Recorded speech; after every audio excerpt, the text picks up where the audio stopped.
Hey there, so today we have another review. I picked this one up at GB's this afternoon. This is SaiZzurp by Hoof Brewing. It's a sour farmhouse ale brewed with pineapple and passion fruit, or added with pineapple and passion fruit. It's a 6.5%, recommended to serve at 46 degrees Fahrenheit. So I think Darwin did a Hoof Arded recently. Mm-hmm.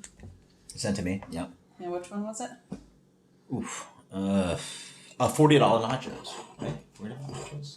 Yeah, I really do like their crude wording on the label. I won't go through the whole thing, but my favorite is the last part. Yeah. It says, reformulated, emboldened, and ready to drink. Beer for idiots made by morons, so don't be stupid. Drink up, you big dummy. Which is funny because Darwin and I call each other big dummy quite often. Brewed out of the 12% facility. Beer comes in a light to medium gold color, tiny bubble head on that. Mm-hmm. What does this again say? Farmhouse. Farmhouse, pineapple passion. Yeah. Yeah, it smells like it. Yeah, it smells kind of like a fart. Hoof Arded. It smells like Kettle Sour, actually, to me. Yeah. So it smells less like a farmhouse beer than something that has been acidified than treated with ale yeast. So I'm just going to agree with that. Yeah. I mean, have you had sour beers that smell like this before? Yeah. So this is, I mean, I guess they call it, that makes sense. They call it sour farmhouse ale. So it is a Kettle Sour possibly used with farmhouse yeast afterwards. Okay, fair enough. Farmhouse beers can be sour with different kinds of pitching, but this process involves acidifying the wort, then making it beer. Yeah, it has that typical sour aroma. You know, almost like that stomach acid type thing. Yeah, it's got that like Kettle Sour kind of thing. Yeah, I mean, with some fruit in it, but mostly Kettle Sour. Yeah, I almost get some maybe candy, flavored raspberry type thing going on. Nice fruitiness on this one. White tart. Ooh. White sour, yeah. Yeah. Mm-hmm. That's one of those ones that you feel right here in your jaw. This is, I'm pleasantly surprised with my choice here. Leans less on really being a quote unquote farmhouse than really just an imperial sour. Kettle Sour / Berliner. Yeah. It definitely does have some of that farmhouse quality on the back end to me. Yeah, I can maybe see a little bit of that, just offering a hair of complexity.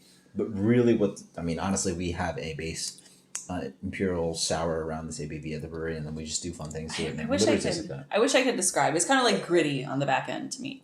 I taste a little bit of that funk. There's a little bit of this kind of dirty. Maybe some Pilsner type malt going on in there too.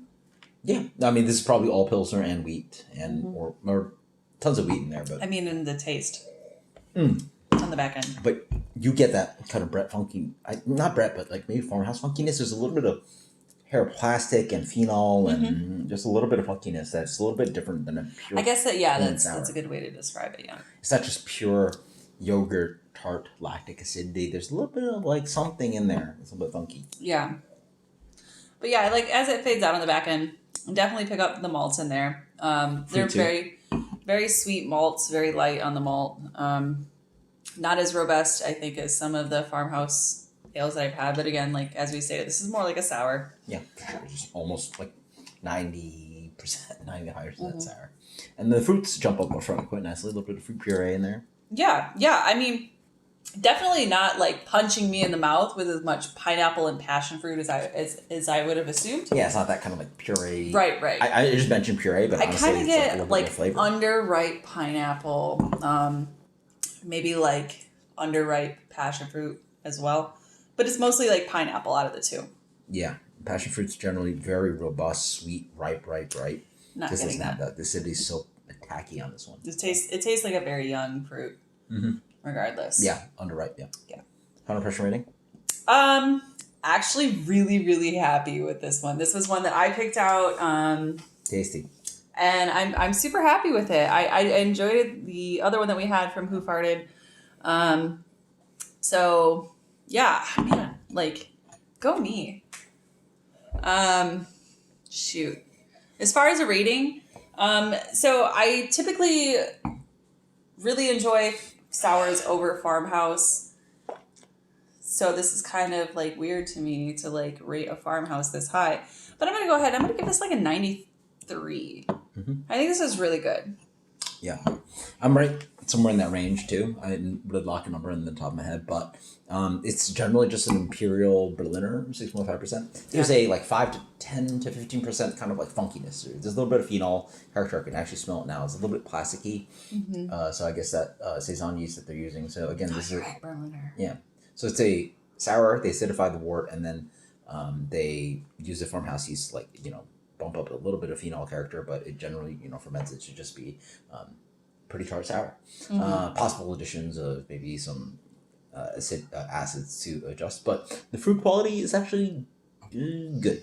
I like where it's at. It's underripe fruit. It's not some super puree and fruity. It just sits at a place that's like a pretty decent fun beer. I think a lot of people are looking for like super jammy, milkshakey, whatever you want to call the word, desserty. Puree beers are not going to enjoy this one. This one for me is more towards where I like balance, where like, people want beer to taste like beer. Sometimes I don't like beer tasting like beer. This just fits at a better place for Berliners than ones that are superly sweet or overtly sweet or overly pureed forward. This one for me sits at a... Yeah, this definitely is a Berliner. Yeah.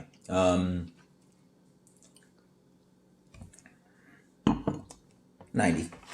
This is SaiZzurp from Hoof. Delicious stuff. Until next time, guys. Cheers.